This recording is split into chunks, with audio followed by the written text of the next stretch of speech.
estoy hablando sobre las advertencias. La Biblia no solo habla de promesas y bendiciones. A veces nos gusta hablar de promesas y bendiciones. La Biblia no solo habla de eso, la Biblia habla también de advertencias. Claramente el Señor en su palabra, tanto el Señor Jesús como el Espíritu Santo dejaron una gran cantidad de advertencias que muchas de las veces no las tomamos en cuenta o simplemente las leemos y no les damos la debida atención. Por ejemplo, vamos a ver el día de hoy una de las advertencias que el Señor nos da a través del Espíritu Santo por medio del escritor de Hebreos, que no se sabe quién fue. Algunos dicen que fue Pablo, otros dicen que fue Apolos, pero a ciencia cierta nadie sabe quién escribió el libro de Hebreos. Pero lo que sí sabemos es que el Espíritu Santo lo puso ahí, inspiró a esta persona para escribir esto a un grupo de judíos que habían creído en Jesús como su Mesías y que estaban sufriendo persecución. Eso es importante saberlo, el contexto de la epístola de los Hebreos. Ahora, dice en el verso 12, capítulo 12, verso 12: levanten pues las manos caídas y las rodillas entumecidas, enderecen las sendas por donde van, para que no se desvíen los cojos, sino que sean sanados. Procuren vivir en paz con todos y en santidad, sin la cual nadie verá al Señor. Y luego aquí viene la advertencia en el verso 15. Dice mi versión Reina Valera contemporánea: tengan cuidado. Esa es una advertencia. Tengan cuidado. No vayan a perderse la gracia de Dios y no dejen brotar ninguna raíz de amargura, pues podría estorbarles y hacer que muchos se contaminen con ella.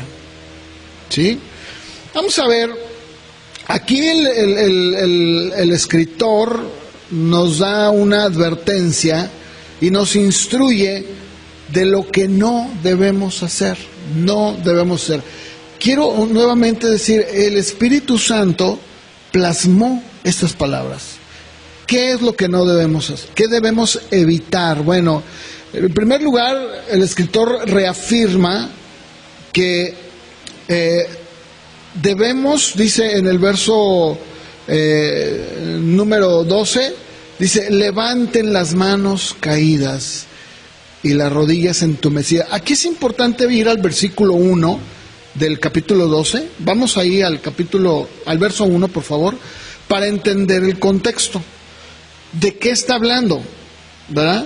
Porque si nosotros lo leemos, vamos a pensar, oye, las manos caídas nos da la idea de una persona que va pues con las manos así, ¿verdad?, hacia el suelo, y las rodillas ya todas acalambradas. Pero ¿por qué está diciendo eso? Vean, en el verso número 1 del capítulo 12, el escritor de Hebreos está utilizando una figura, está utilizando una figura literaria, pues está utilizando una figura para entender lo que quiere decir. A ver, ¿alguien me puede decir de qué está hablando el versículo 1 del capítulo 12 de Hebreos?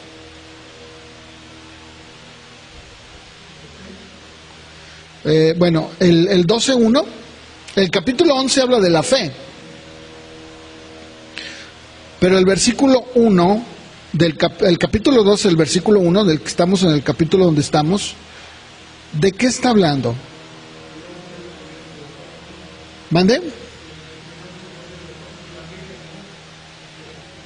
Ok, a ver, ¿alguien más? Que hay gente que nos está viendo lo que hacemos. Ajá. Y incluso el versículo dice: deja el pecado que te estorba. Ok. Ahora, pero ¿qué figura? O sea, ¿qué logran ustedes leer? Léanlo y ¿qué entienden? ¿Qué figura está utilizando? Una carrera, es un coliseo. ¿Se fijan? Dice, por tanto, Pero ese por tanto nos habla de que ha estado hablando, ha estado escribiendo algo. Por tanto, ¿qué? ¿De dónde viene el por tanto? Del capítulo 11. El capítulo 11 es el contexto. El verso 1 que dice del capítulo 11, es pues la fe, la certeza de lo que se espera, la convicción de lo que no se ve. Y entonces él empieza a escribir y a decir, todo el que se acerca a Dios debe de creer, ¿verdad? Que está ahí Dios. Porque sin fe es imposible agradar a Dios. Y empieza a hablar de quién, de Abraham, empieza a hablar de Abel, empieza a hablar de Abraham, de Sara, empieza a hablar de los patriarcas, empieza a hablar de Moisés, empieza a hablar de todos la mayoría de todos los jueces que hubo en Israel. ¿Ustedes han leído ese capítulo, el 11 de Hebreos? Habla de los hombres y mujeres de fe, nos da ejemplos de fe, ¿sí? ¿Estamos de acuerdo? Entonces, el capítulo 12, verso 1, él nos está diciendo, por tanto, o sea, debido a esa cantidad de gente que acabo de mencionar, dice, nosotros también, teniendo en derredor nuestro tan grande nube de testigos, ¿quién es esa gran nube de testigos? Los del capítulo 11, ¿sí? Dice, despojémonos de todo peso y del pecado que nos asedia y corramos, fíjense, corramos con paciencia la carrera que tenemos por delante, puestos los ojos en Jesús, el autor y consumador de la fe, el cual por el gozo puesto delante de él sufrió la cruz, menospreciando el oprobio, y se sentó a la diestra del trono de Dios, ¿sí? Ahora, él toma el ejemplo de los coliseos romanos, en donde, como el día de hoy, por ejemplo, podemos ir a un estadio de atletismo y nos vamos a dar cuenta que pues está la pista de tartán y ahí están los atletas. Y todos los demás, toda la gente, el público, entre ellos familiares, amigos, conocidos, están echando porras. El autor de Hebreos está tomando esta figura para mostrarnos que tenemos una gran nube de gente, las que acaba de mencionar, ¿verdad?, que están observando cómo corremos. Entonces, él está hablando, utilizando el caminar del creyente como una carrera. Por eso cuando llegamos nosotros, ahora sí, al versículo que estamos leyendo, que en este caso es el versículo 12, ¿qué sucede cuando un atleta que ya está llevando un tiempo en la carrera, ¿verdad? Por ejemplo, si es una carrera de maratón, ¿verdad? O es una carrera de, no sé, 400, 500, ¿verdad? Pues llega un momento en el que el atleta, ¿cómo se siente? Cansado. No sé si ustedes sepan, pero ahí en el restaurancito que tenemos, hay una persona que llega, pues regularmente llega por las mañanas, y él nos manda por WhatsApp, nos manda la dieta que tiene que llevar.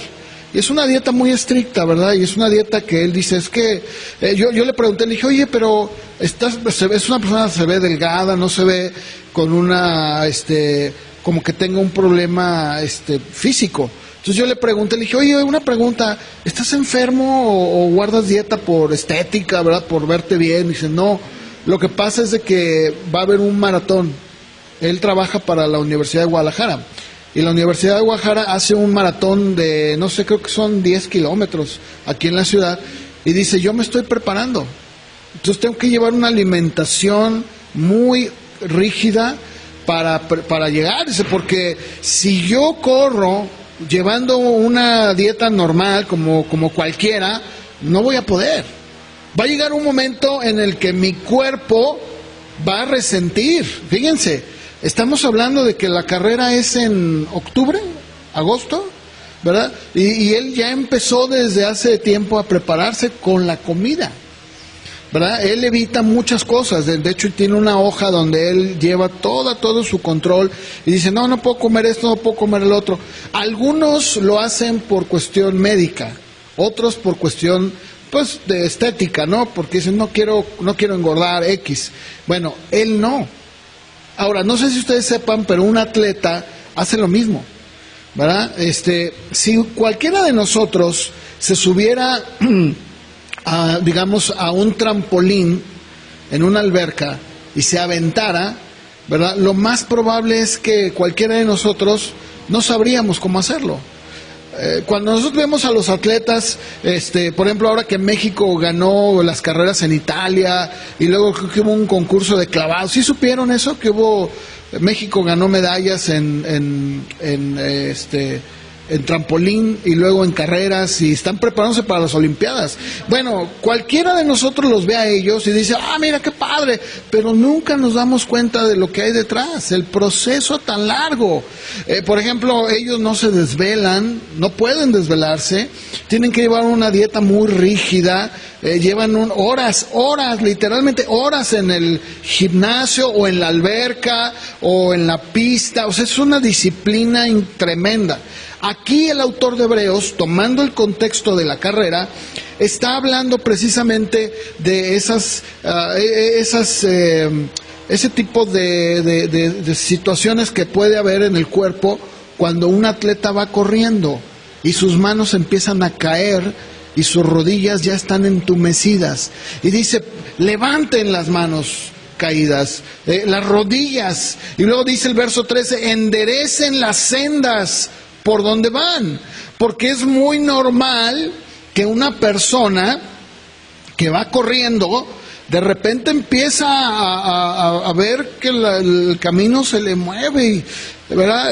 ¿Cuántos de ustedes llegaron a correr o a hacer algún ejercicio, digamos, de alto rendimiento, o que conozcan a alguien? ¿Alguien conoce algún familiar, alguien cercano a ustedes, o ustedes mismos alguien llegó a correr en la escuela? ¿Nadie? ¿Nunca? ¿Jamás? ¿En la vida? ¿No? ¿Ni con el videojuego? Pero nunca, nadie en la escuela lo llevaron a competir. ¿Sí lo llevaron a competir? ¿A ti qué te llevaron a competir, Amelia? ¿De cuántos? Ok. ¿Y qué tal? Ajá.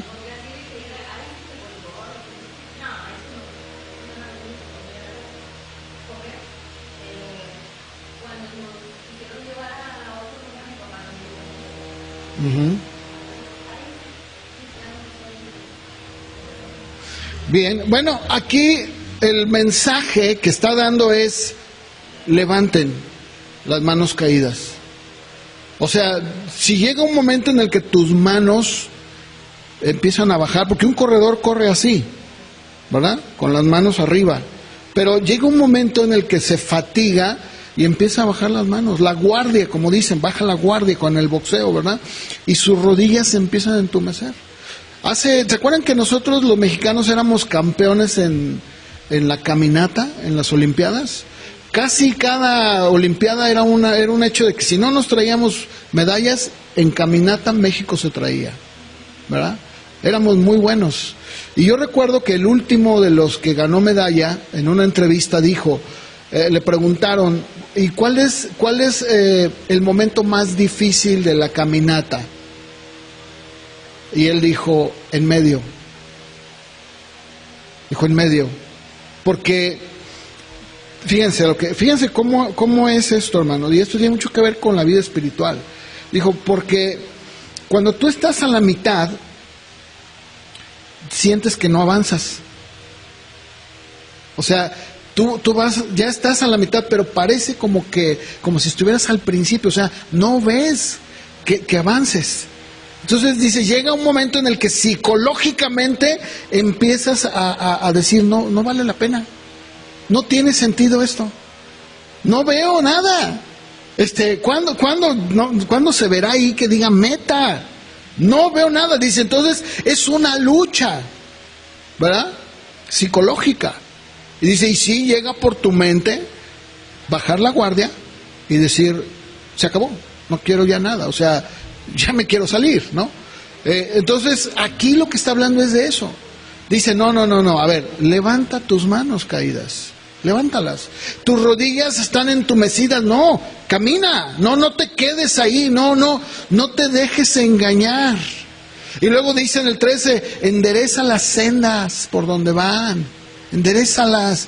Te estás yendo mal, te estás yendo chueco, te estás saliendo. ¿Se acuerdan que digo nuestro porque no es de nosotros, pero es mexicano, este político madrazo que fue gobernador de Tabasco, fue a Nueva York, a la maratón de Nueva York, y hizo trampa? ¿Se acuerdan? Él no corrió toda la maratón, se metió por una calle y hizo trampa y salió. Y luego llegó a la meta y ahí estaba la foto de él así, sonriendo, ¿verdad? Pero obviamente los jueces y las cámaras se dieron cuenta y lo descalificaron. Dijeron, señor, usted hizo trampa. Se le hizo fácil. ¿Sabes que eso sucede en la vida cristiana? Muchas de las veces nosotros también podemos desviarnos, ¿verdad? Y aquí cuando dice para que no se desvíen los cojos, sino que sean sanados. Eso es bien interesante, porque no sé cómo lo traduzcan en algunas otras versiones, por ejemplo en la Nueva Traducción Viviente o la Nueva Versión Internacional. Si alguien la tiene, me gustaría que lo pudiera leer. Esto habla de las lesiones que pueden suceder en el camino, ¿sí? O sea, en una carrera, hermanos, es muy común que haya lesiones. ¿Saben ustedes que los jugadores de fútbol, a veces con subir una banqueta o un escalón, se desgarran las piernas? Porque están muy sensibles. No sé si han visto ustedes, hermanos, pero vean cómo de repente hay jugadas en donde tú puedes decir, no le pasó nada. No, aparentemente le pegó al suelo, al pasto, sin querer, y eso lo lesionó. Y luego ya después dice la parte médica, va a tener que estar por lo menos 2 meses, se desgarró un tendón. Dices, ¿qué? Sí, eso sucede. Es hasta cierto punto es normal que en nuestro caminar con Dios haya lesiones, hay dolor. Es normal. Pero luego dice verso 14, procuren vivir en paz con todos y en santidad, sin la cual nadie verá al Señor. Pero aquí el texto que quiero yo centrar es en el verso 15, tengan cuidado. Aquí es una advertencia muy fuerte. De hecho, en el griego original, esta advertencia, que no sé cómo la traduzcan, yo la tengo en la versión contemporánea de Reina Valera, dice tengan cuidado.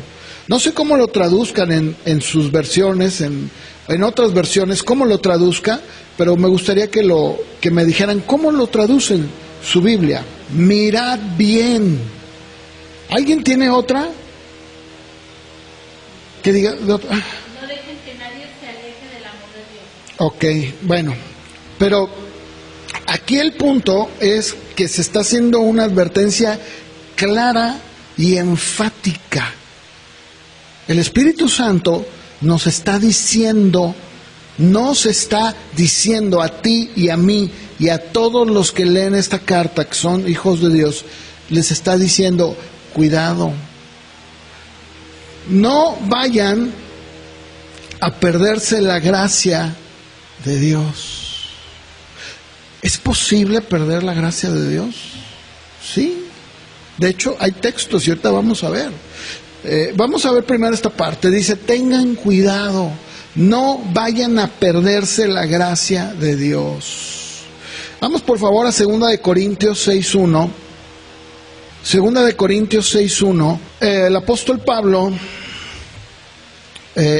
a los corintios les escribe y les dice, por lo tanto, nosotros, o sea, el nosotros incluye a Pablo y a Timoteo y a todos sus colaboradores, dice, como colaboradores de Dios, les rogamos a ustedes que no reciban su gracia en vano. no reciban la gracia de Dios en vano. ¿Qué significa esto? Pablo lo que está diciendo es que él como ministro del Evangelio y todos sus colaboradores que habían estado trabajando con los corintios de mucho tiempo atrás, parecía que la vida de ellos, de los corintios, era una vida de libertinaje, era una vida que no les importaba. Ustedes lean el contexto de toda la epístola de Corintios y se van a dar cuenta que los corintios eran una iglesia dividida, era una iglesia que tenía grupos, era una iglesia en donde toleraban muchas prácticas incorrectas, pecaminosas incluso. Había una mente liberal dentro de los corintios, algo como lo que sucede el día de hoy, ¿no? El día de hoy hay una corriente doctrinal que se llama la hipergracia. Yo he hablado de este tema, yo ya lo he comentado. ¿Qué es la hipergracia? La hipergracia enseña que no importa lo que tú hagas, que al final de cuentas Dios siempre te va a perdonar. Entonces esto puede parecer muy sano, muy espiritual, pero no es correcto. El apóstol Pablo dice, si hemos sido nosotros muertos con Cristo, ¿cómo vamos a vivir en el pecado? Porque algunos decían, bueno, si pecamos, hay más gracia. Porque donde abunda el pecado, sobreabunda la gracia. Entonces, si yo peco, pues Dios siempre va a tener gracia sobre mí, va a tener perdón, va a tener misericordia. Bueno, un momento. Porque si tú estás jugando y recibiendo la gracia que Dios te da en vano, o sea, menospreciándola, como por ejemplo en el tiempo de la Reforma, llegó un momento en el que hubo una corriente muy parecida a la hipergracia, en donde decía, no, pues, no pasa nada, tú puedes vivir tu vida como sea, porque al final de cuentas, pues Dios ya te perdonó, entonces, todo lo que tú hagas, pues Dios ya te perdonó. Bueno, sí, pero estás jugando con la gracia de Dios. Y esto llegó a esparcirse, de tal manera que, por ejemplo, el mismo Calvino, Juan Calvino, en su iglesia, cuando tomaban la Santa Cena, le decía a sus feligreses, primero pidan perdón, porque los mismos feligreses que iban a la iglesia eran los mismos que llenaban las tabernas y los prostíbulos. Entonces la gente se burlaba, le decían, oye Calvino, mira, los que están en la taberna ya y con las mujeres son los que van en la noche y toman la comunión contigo, ¿verdad? Entonces Calvino se molestaba y les reprendía y les decía, oigan, no se presenten y no piensen que pueden ustedes jugar como los corintios cuando tomaban la Santa Cena. Y era muy duro él. ¿Por qué? Porque había este pensamiento de la gracia, de que no pasa nada lo que yo haga. Los corintios tenían esta idea. Los corintios podían estar con una prostituta en la noche y después podían vivir en sus casas como si no pasara nada. Por eso Pablo les dice, a ver, ¿qué no saben que ustedes son templo del Espíritu Santo? Su cuerpo es el cuerpo el templo del Espíritu Santo. Y lo que tú hagas con el templo, Dios te va a juzgar. O sea, no es tomar la gracia de Dios en vano. Esa es una. Y el segundo ejemplo está en Gálatas 5:4. Ahí en los Gálatas, para los que no saben no conocen el contexto, la iglesia de Gálatas es una iglesia gentil, no eran judíos. Pero el problema con los Gálatas es que a los Gálatas les había predicado Pablo el Evangelio, pero después de que Pablo llegó y les predicó el Evangelio, llegaron este grupo de llamados judaizantes. Los judaizantes eran judíos que decían que no solamente era pedir perdón, arrepentirte y vivir en la gracia de Dios, sino que también tenías que guardar la ley. O sea, ellos decían, a ver, ustedes les predicó Pablo, no, pues sí, oigan, pero nunca les dijo que hay que guardar la ley de Moisés.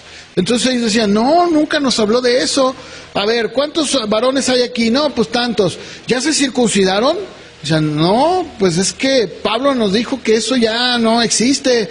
En Cristo Jesús no importa. No, les dijo mal.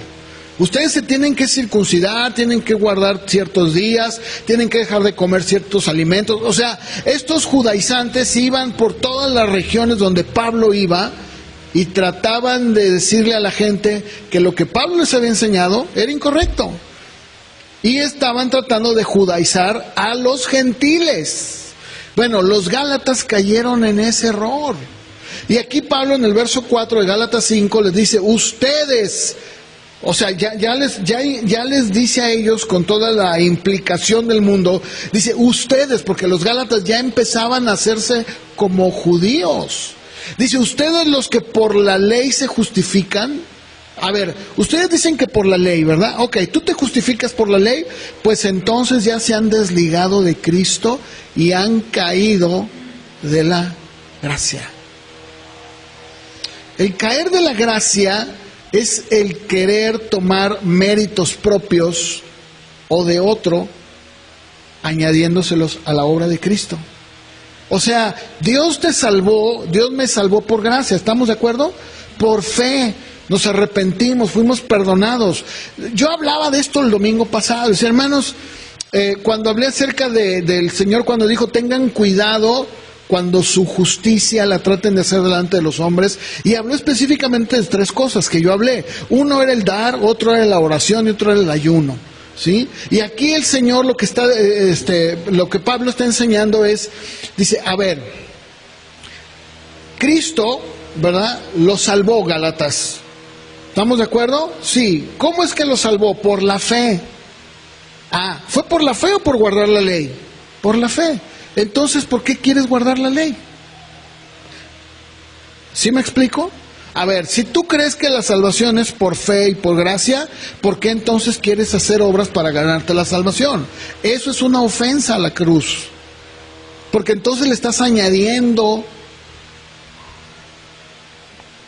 obras a la obra de Cristo, a lo que Cristo hizo en la cruz. No podemos hacer eso. Y en el caso de los hebreos pasaba algo muy similar, porque ellos eran judíos y muchos de ellos estaban renunciando por la presión que había de parte de la familia, de parte de la gente en su comunidad. Entonces muchos de ellos decían, no, ¿sabes qué? Mira, yo prefiero mejor hasta aquí, como ese corredor que les decía, que decía, mira, vas a la mitad y es el peor momento. Porque tu mente te engaña, te dice, ya, ¿cuánto más? ¿Cuánto más? ¿Cuánto más? Ya llevo mucho, todavía no veo la meta. No, sigue. Y él decía, es una lucha muy fuerte. Dice, incluso él decía, muchas veces tus piernas ya no te responden. Solamente vas por la inercia, ¿verdad? Como un juguete que le das cuerda y va,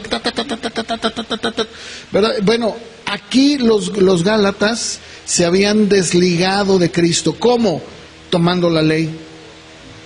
Es como, por ejemplo, si alguno de ustedes dijera, no, bueno, pues sí, creo que Dios me perdonó, pero yo creo que voy a empezar a hacer mandas y voy a ir a ver a la Virgen de Zapopan y voy a hacer ciertas cosas para ver que Dios me perdonó. Oye, wow, espérame. Eso es desligarte de la gracia. Te estás desligando de la gracia, ¿sí? Eso es muy importante que nosotros entendamos que una persona puede en un momento dado, sí, perder la gracia, claro. Ahora, fíjense, en el verso 15 habla no solamente de esto, de perder la gracia, sino incluso habla de la consecuencia de no tomarte de Cristo. Dice, no dejen brotar ninguna raíz de amargura, porque les podría estorbar y hacer, escuchen, que muchos se contaminen con ella. ¿Sí? Esto es muy importante, hermano, porque no sé si ustedes sepan, pero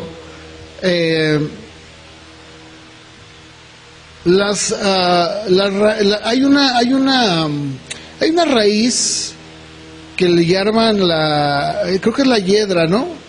Que es venenosa. Esa crece, por ejemplo, si ustedes siembran hay esta plantita, ¿verdad? Crece ahí. Es más, la gran mayoría de las personas que tienen jardín, ¿verdad? En su casa, por lo regular, tienen esa hierba. Crece junto al pasto. Crece junto, ¿verdad? Y esa maleza, esa hiedra, si no se supervisa, hermanos, hace mucho daño. A nosotros en la casa que tenemos ahí en Tlajumulco, tenemos que era el patio de adelante, teníamos un jardín. Y yo me acuerdo que todas las noches yo regaba mi jardincito, cuando llegábamos ya de la noche a trabajar y todo, ya me ponía a regar ahí. Y yo lo veía bien verde, bien verdecito. Y un día le comenté a un jardinero, y pasando un señor, le dije, llevaba sus tijeras, le dije, oiga, usted es jardinero, ¿verdad? Sí. Oye, ¿cuánto me cobra por arreglar? Me dijo, pues tanto. Pues arréglelo, ¿verdad? Y se puso a arreglarlo. Y me dijo, oiga, ¿ya se dio cuenta de toda la hierba que tiene ahí, que es mala? Dije, ¿cuál? Dijo, mire, venga. Y empezó a agarrarla con las manos y la empezó a sacar. No, hermanos, miren, no les miento. De todo lo verde que se veía, yo creo que un 40% era pasto y el 60% era maleza verde. Y me dijo, voy a tener que arrancar todo y poner pasto nuevo para que le crezca bonito.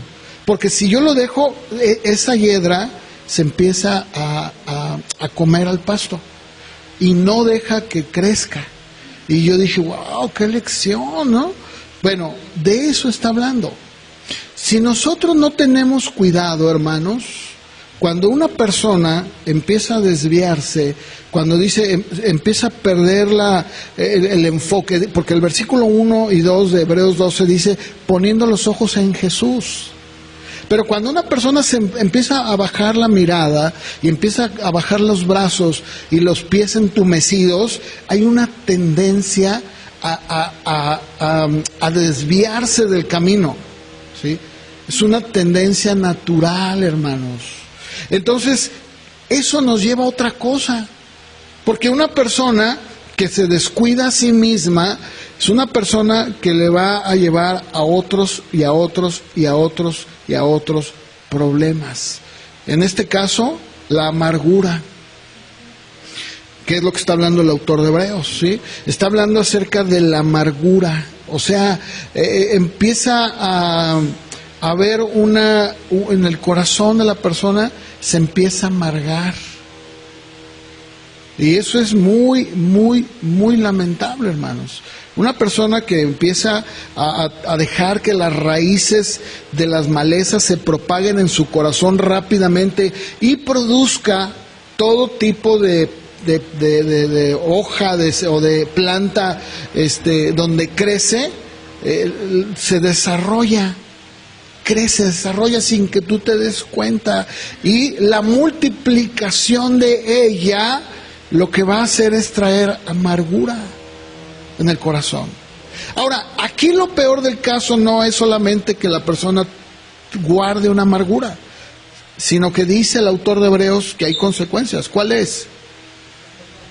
Que la amargura, de hecho la palabra que usa ahí el griego, era la tinta, era una planta que utilizaban para pigmentar. Por ejemplo, los mayas y los aztecas, todas las pinturas que tienen ellos rupestres, que hasta el día de hoy están ahí, porque hay pinturas que ahí están y uno las ve y dice, wow, parece como si lo hubieran pintado ayer. No, pero ¿saben por qué permanece esa tinta? Porque lo usaban de pigmentos de plantas, ¿verdad? Y ellos sabían cómo usarlas, de tal manera que ponían el verde, el rojo, ¿verdad? Y usaban estas raíces para darle color.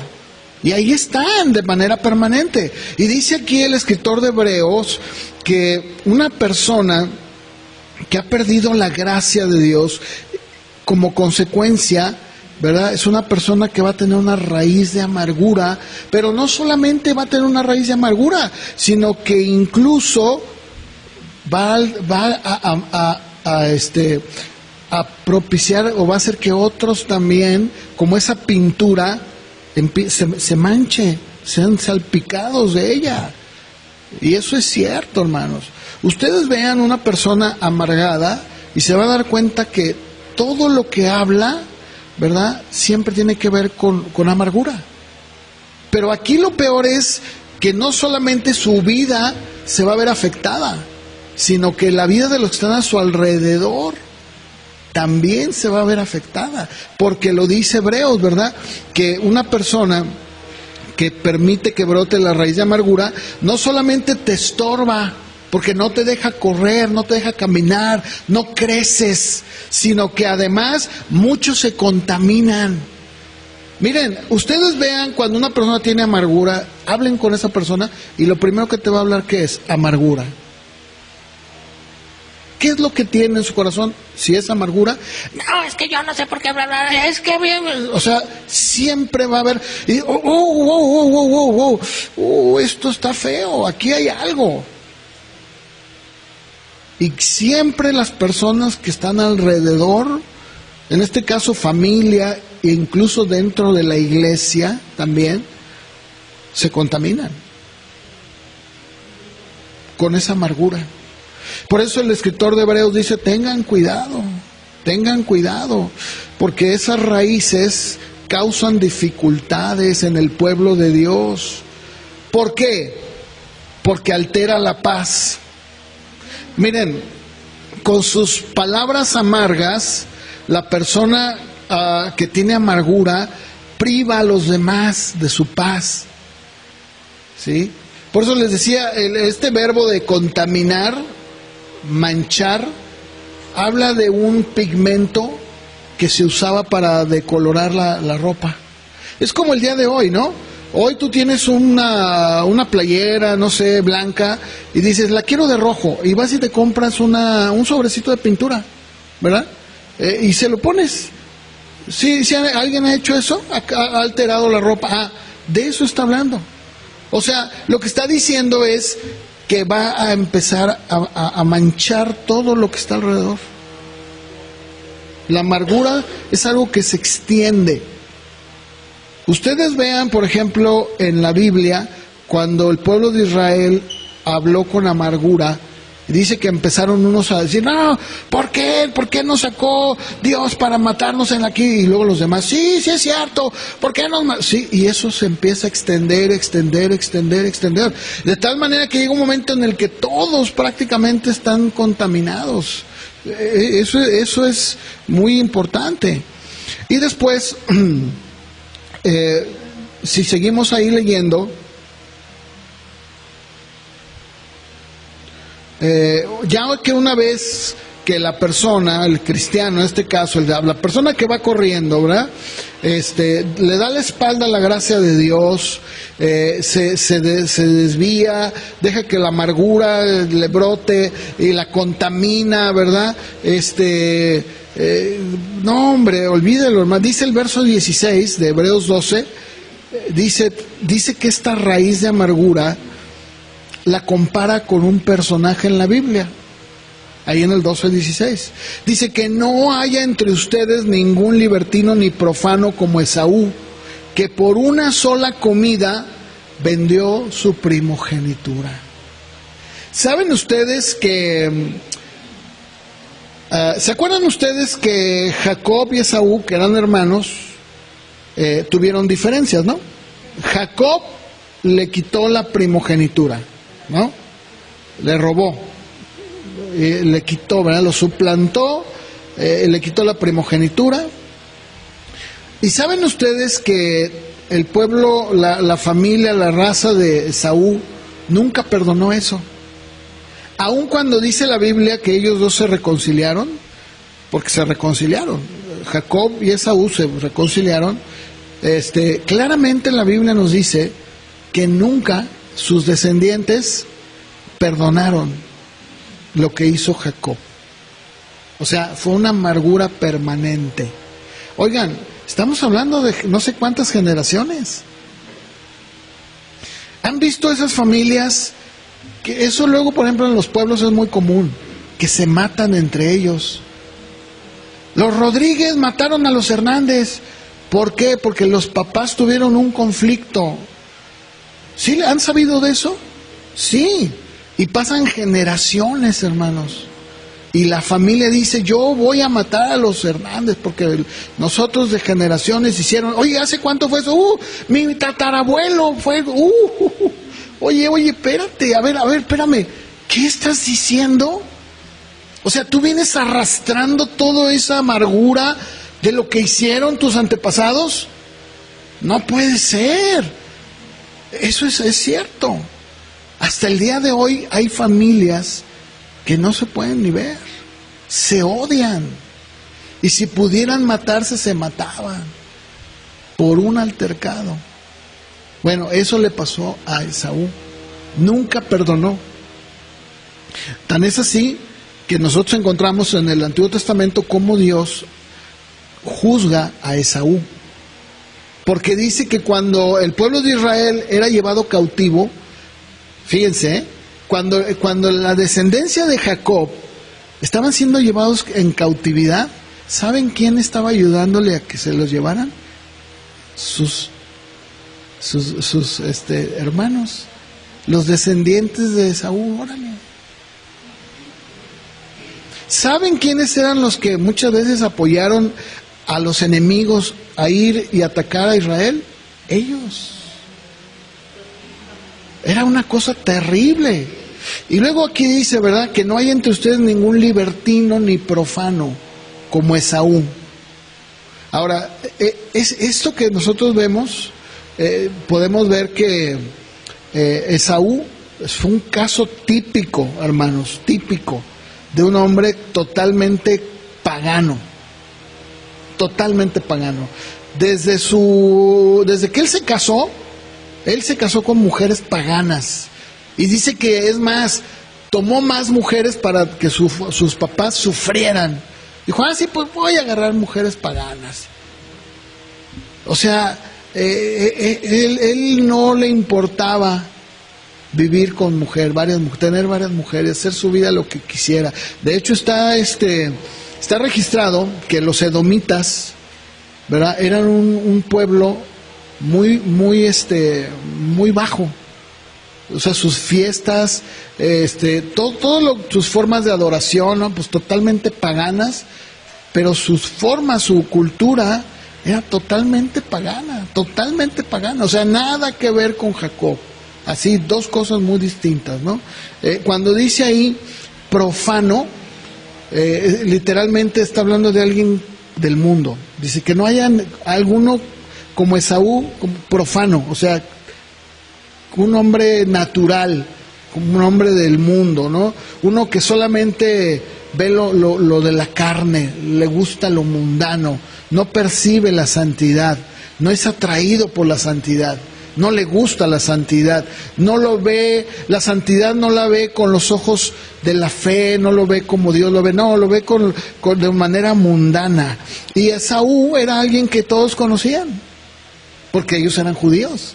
Dice, claramente ellos podían entender perfectamente, era un ejemplo vívido de lo que era la advertencia de la cual les escribe el autor de Hebreos. Dice, miren, tengan cuidado, porque les puede pasar lo mismo que él.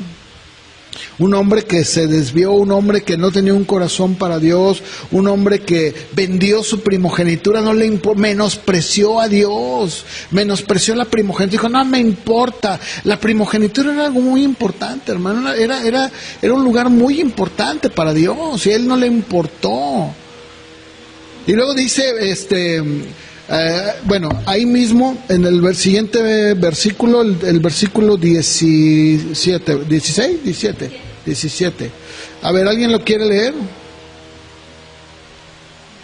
Ustedes ya saben que después trató de conseguir la bendición de su papá, y aunque la suplicó con lágrimas, él no se la dio, pues ya se la había podido, ya no la podía cambiar, ya no podía cambiar lo que era. ¿Se acuerdan ustedes de esta historia? Que él lloró, dijo, ¡no! ¿Y se acuerdan lo que dijo? Él dijo, mi padre muy pronto va a morir, ya estaba grande. Dijo, y entonces voy a matar a Jacob. Fíjate nada más, era su hermano. Él la vendió, no le importó. wow. Y cuando quiso recuperarla, su papá le dijo, hijo mío, ya no tengo nada para ti. No, papá, bendíceme. Y le dice, bueno, voy a orar por ti. Y lo bendijo y le dijo, tu hermano va a ser mayor que tú. Todo va a ser para él. Ay, peor tantito. Y vivió toda la vida, vivió con esa amargura en su corazón. Tremendo. Ahora, ¿cuál es, digamos, cuál es el remedio? Lo dice ahí mismo, en el verso número 14. Ahí lo dice cuál es el remedio. Lo leímos, y probablemente porque lo leímos así, pues se nos pasa. Pero el verso 14 nos dice cuál es el remedio. Dice, procuren vivir en paz con todos y en santidad, sin la cual nadie verá al Señor. El remedio es sencillo. Dice, procura vivir en paz. ¿Por qué dice procura vivir en paz con todos? ¿Por qué está diciendo eso?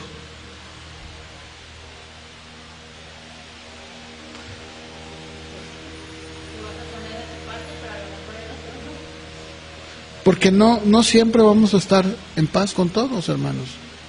¿Por qué? Porque siempre va a haber personas que van a decir, no me importa ya. Bueno, pero al menos de mi parte, dice, de tu parte, tú procura estar en paz con todos.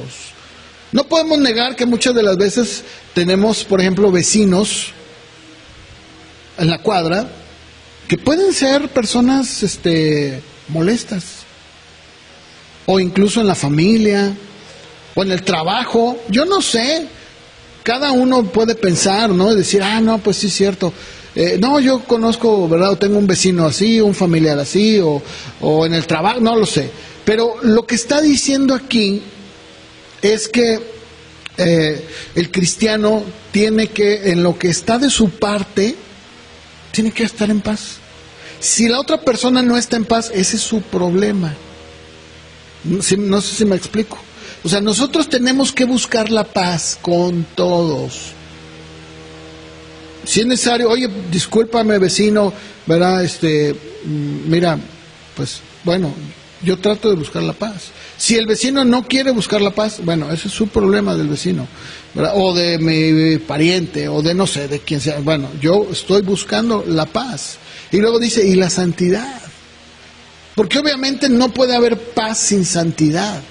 No puede haber, o sea, una persona que camina en santidad, pues vive en paz, vive en tranquilidad. ¿Por qué?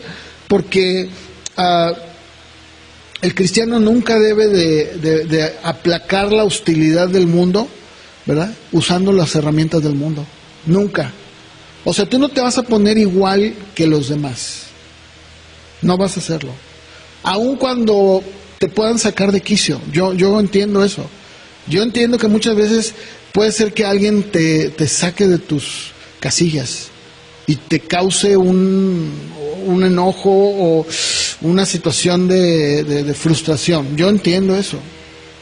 Pero no podemos ponernos igual. O sea, me tiró a la basura, yo le voy a tirar también. Hace tiempo vi un video, ya ven que ahora con el internet, ¿qué no ve uno? Estaba una señora barriendo, ¿verdad? Así su banqueta. Y está barriendo y pues se le pasa ahí un pedazo de basura, se le pasa al otro. Pues era nada.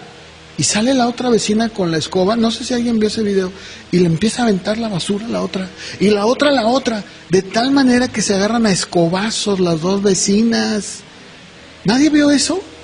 Y luego llega una tercera mujer a apoyar a la otra vecina con otra escoba. Y sale, no, es en serio, y sale la otra vecina a apoyar a la otra, y ahí se agarran las cuatro. ¿Y todo por qué? ¿Por qué me barre aquí? Me echa la basura. Bueno, miren, hermanos, nosotros tenemos ahí en la casa a un ladito una vecina que desde que vivimos ahí, yo creo que se ha barrido su banqueta 2 veces es mucho. En todos los años, 10 años que tenemos viviendo ahí, si ha barrido 2 veces la calle, es mucho. Y luego un negocio que también les gusta nada más, barren y dejan la basura ahí. Ahí la dejan. Y lógicamente toda la basura se nos viene. Pues yo no me voy a poner igual que ellos, hermanos. Yo no voy a salir y voy a barrer y voy a llevar, ándale, le voy a barrer. No voy a hacer eso. ¿Qué voy a hacer? Voy a recoger la basura. Yo no me voy a poner en el mismo lugar. No lo voy a hacer. No es posible, hermanos, acercarnos a Dios sin conformarnos a su carácter. O sea, no es posible que tú digas que eres un hijo de Dios, que gastas tiempo con Dios, que vives para Dios y te comportas como un pagano. No puede ser. Porque dices, bueno, entonces, ¿dónde está su relación con Dios? ¿Dónde está el carácter de Cristo?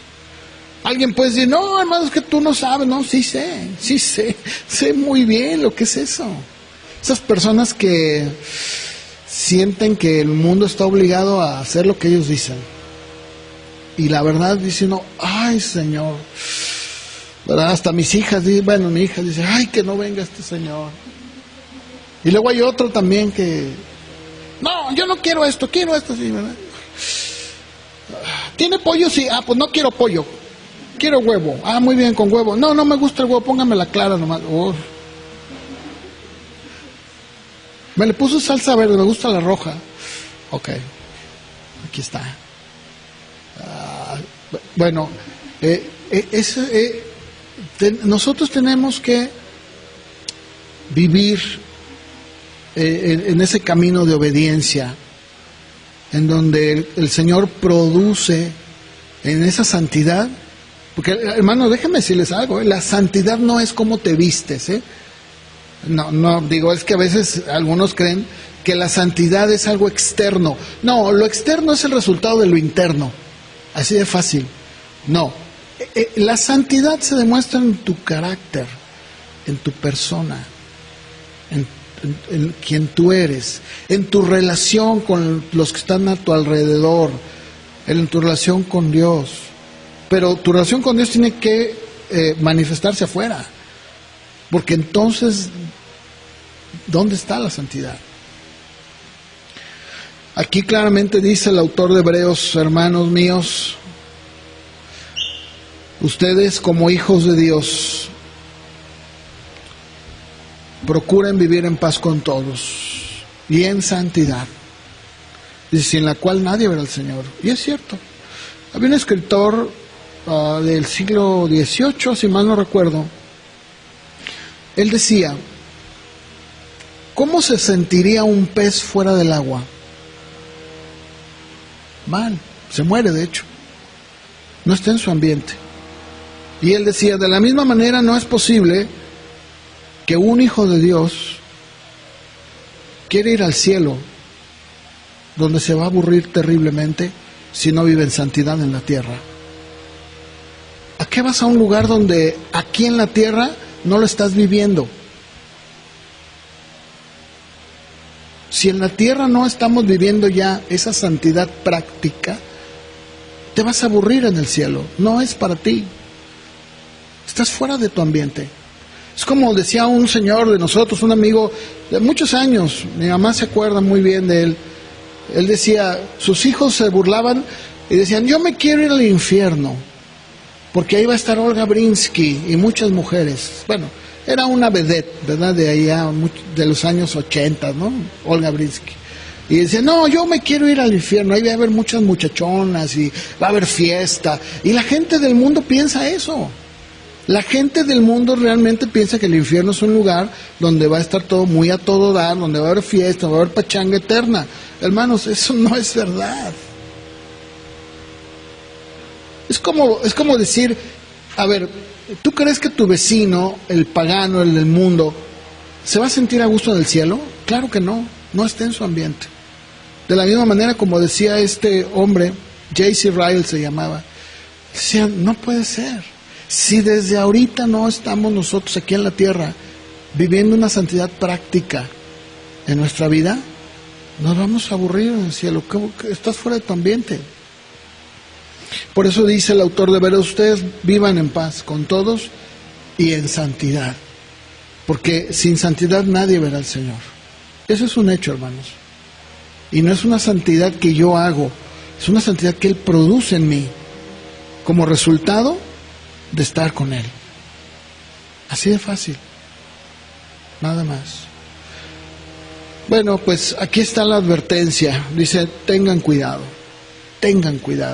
miren, habla de eso, observación, escucha, ten cuidado, no vayas a perder la gracia de Dios y no dejen brotar ninguna raíz de amargura, porque esa amargura les estorba, pero no solo estorba, sino que contamina a los demás.